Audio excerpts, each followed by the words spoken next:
now the New Jersey Auditors Newark Chapter Black History Month presentation by Bianca Adams and Michael Murata.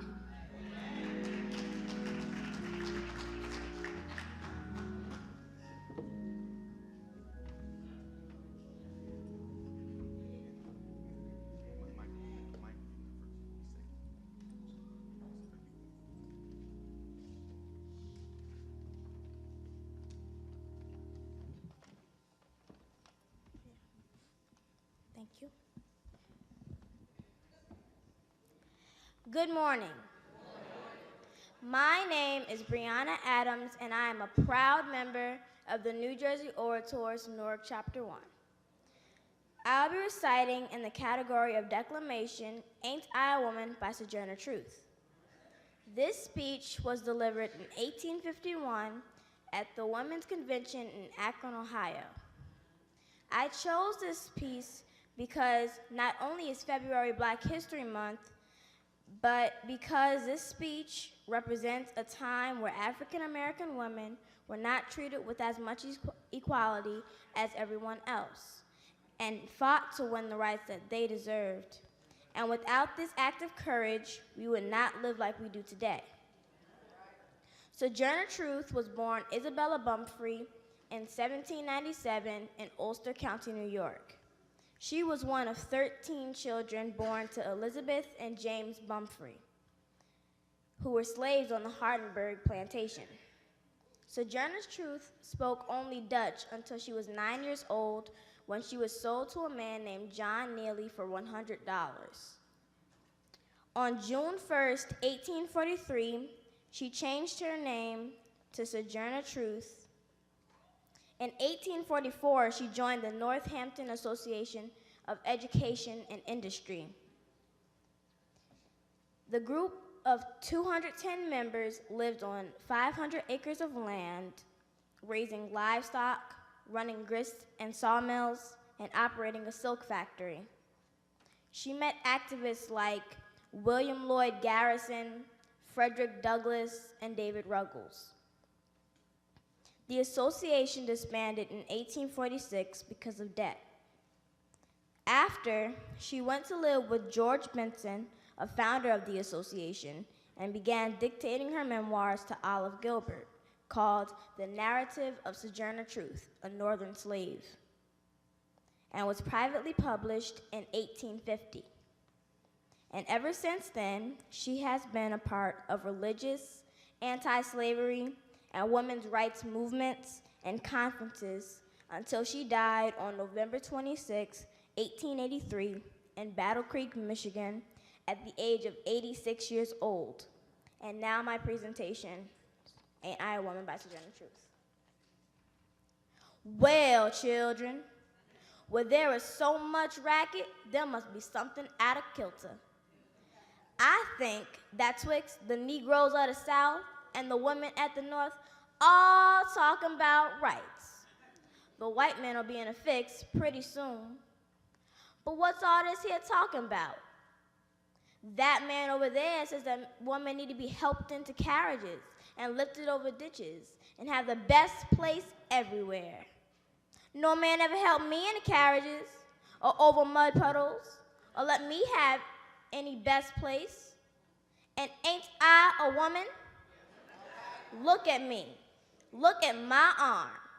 I have plowed and planted and gathered into barns, and no man can hear me. And ain't I a woman? I could work as much and eat as much as a man when I could get it, and bear the lash as well. And ain't I a woman? I have borne 13 children and seen most all sold off to slavery. And when I cried out with my mother's grief, none but Jesus heard me. And ain't I a woman? Then there's this thing in the head. What's this they call it? Intellect. What's that got to do with Negroes' rights or women's rights? If my cup won't hold but a pint and yours holds a quart, wouldn't you be mean not to let me have my little half measure full? Then that little man in black there says that women can't have as many rights as men because Christ wasn't a woman. Where did your Christ come from? Where did your Christ come from? From God and a woman. Man had nothing to do with him.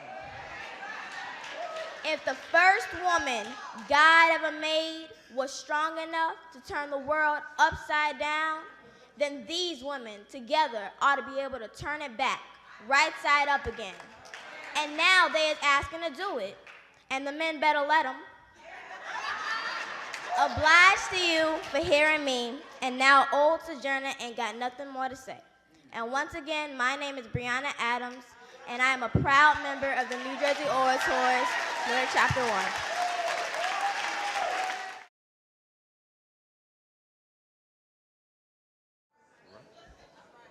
Good morning. My name is Michael Murata. I am 7 years old, and I am a proud member of the New Jersey Orators, Newark Chapter 1. I will be presenting to you in the category of oral interpretation of prose. The name of my piece is Don't Be a Dropout by James Brown. James Joseph Brown was born on May 3rd, 1933. He was a recorded artist, and he wrote his own music. James Brown was called the Godfather of Soul. He was a social activist.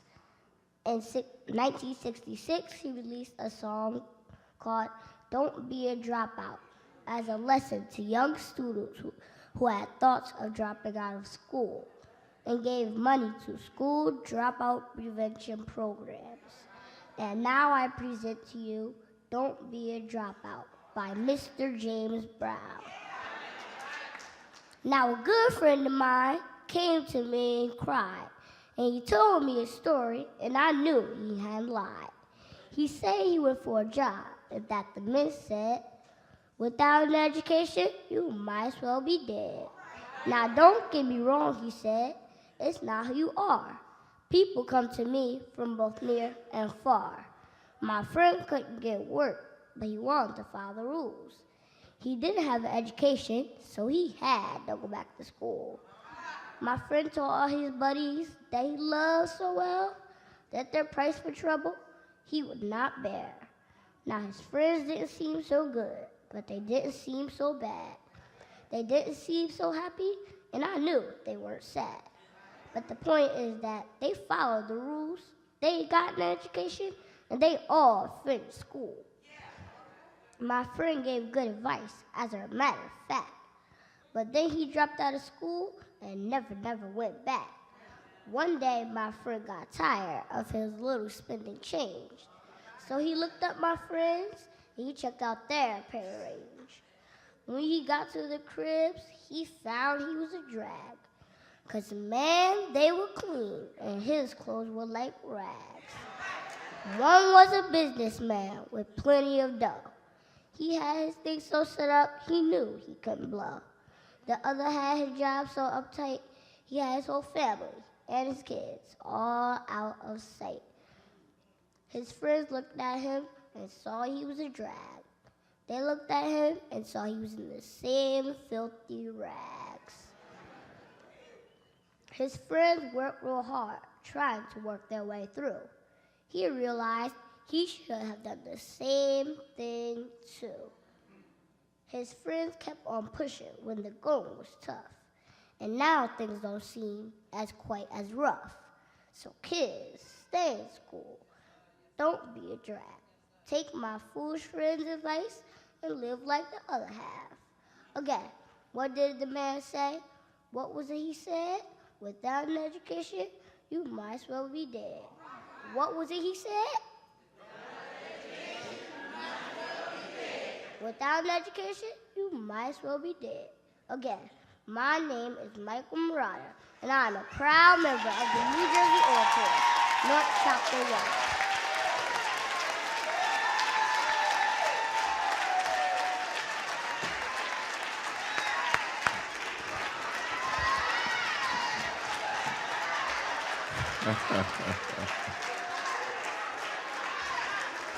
Come on, let's give both of our students a round of applause for a job well done.